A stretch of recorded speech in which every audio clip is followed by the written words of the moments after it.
नमस्कार दोस्तों, कुंडली टीवी पर आपका स्वागत है। आज हम आपको इस वीडियो में ऐसी कथा के बारे में बताएंगे जिसमें भगवान विष्णु ने माता लक्ष्मी को एक फूल तोड़ने पर सेविका बनने का श्राप दे दिया। तो आइए जानते हैं उस कथा के बारे में। कथा के अनुसार एक बार भगवान विष्णु जी शेषनाग पर बैठे बैठे बोर हो गए।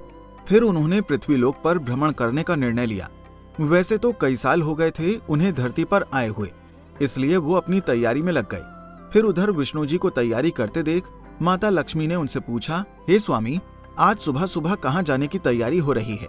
तब भगवान विष्णु ने माता लक्ष्मी से कहा, हे प्रिय, मैं पृथ्वीलोक के भ्रमण पर जा रहा हूँ। तब माता लक्ष्मी ने कहा, हे स्वामी, क्या मैं भी आपके साथ धरती पर भ्रमण करने के लिए जा सकती हूँ?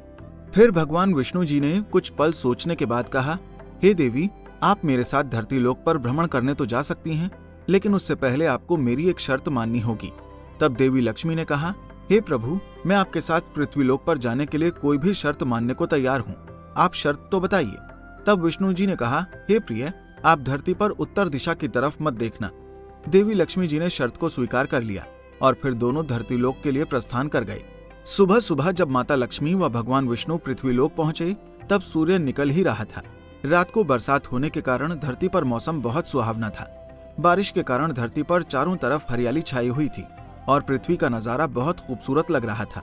धरती की सुंदरता देखकर माँ लक्ष्मी मंत्रमुग्ध हो गईं।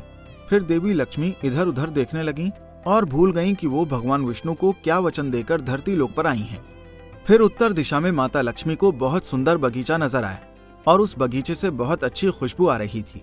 इसके अलावा उस बगीचे में बहुत सुंदर फूल लगे थे। फिर माता लक्ष्मी उस बगीचे से एक सुंदर सा फूल तोड़कर भगवान विष्णु के पास पहुंची। जब विष्णु जी ने उस सुंदर फूल को देखा तो उन्होंने कहा कि बिना किसी से पूछे उसकी कोई वस्तु नहीं लेनी चाहिए। साथ ही उन्होंने माता लक्ष्मी को अपनी शर्त याद दिलाई। फिर माता लक्ष्मी को अपनी गलती का एहसास हुआ और उन्होंने विष्णु जी से क्षमा मांगी। तब भगवान विष्णु जी बोले, इस भूल की आपको सजा अवश्य मिलेगी। जिस माली के खेत से आपने बिना पूछे फूल तोड़ा है, ये एक प्रकार की चोरी है, इसलिए आप 3 साल उस माली के घर की सेविका बनकर रहेंगी।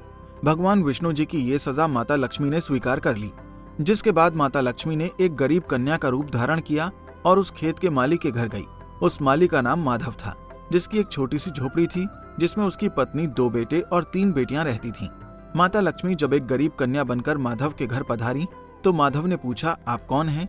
तब देवी लक्ष्मी ने कहा, मैं एक गरीब औरत हूँ, मेरी देखभाल करने वाला कोई नहीं है, मैंने कई दिनों से भोजन भी नहीं किया। आप मुझे कोई भी काम दे दीजिए, मैं आपके सारे काम कर दूंगी। उसके बदले में आप मुझे अपने घर का एक कोना आश्रय के रूप में दे देना। माधव एक बहुत ही अच्छे दिल का इंसान था, उसे दया आ गई, लेकिन उसने कहा कि मैं तो बहुत ही गरीब हूँ, मेरी कमाई से मेरे घर का खर्चा ही काफी मुश्किल से चलता है, लेकिन अगर तुम मेरी बेटी बनकर जैसा रूखा सूखा हम खाते हैं उसमें खुश रह सकती हो तो तुम अंदर आ सकती हो। फिर माता लक्ष्मी ने उस माली की बात मान ली और उस माली ने अपनी झोपड़ी में देवी लक्ष्मी को शरण दी। फिर अगले ही दिन माधव को फूलों से इतनी कमाई हुई कि उसने एक गाय खरीद ली। फिर धीरे धीरे माधव ने जमीन खरीद ली। कुछ समय बाद माधव ने एक पक्का घर भी बनवा लिया। तब माधव ने सोचा कि मुझे ये सब इस कन्या यानी कि माता लक्ष्मी के आने से मिला है, इस बेटी के रूप में मेरी किस्मत चमक गई है। जब माधव अपने खेतों से काम खत्म करके घर गया तो उसने अपने घर के द्वार पर गहनों से भरपूर एक देवी स्वरूप औरत को देखा। जब उसने निकट जाकर उस देवी को देखा तो उसने देखा कि ये तो वही मेरी मुंहबोली चौथी पुत्री है।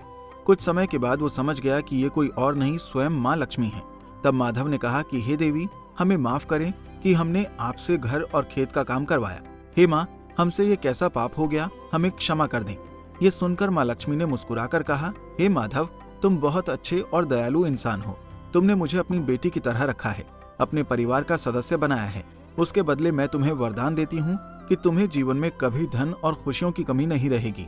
इसके बाद देवी लक्ष्मी भगवान विष्णु द्वारा भेजे रथ में बैठकर बैकुंठ धाम चली गईं। इसी तरह की और भी जानकारी लेने के लिए हमारे चैनल को सब्सक्राइब करें और नई वीडियो की नोटिफिकेशन के लिए बेल आइकॉन दबाएं। अगर आप ये वीडियो फेसबुक पर देख रहे हैं तो वीडियो को लाइक और शेयर करें।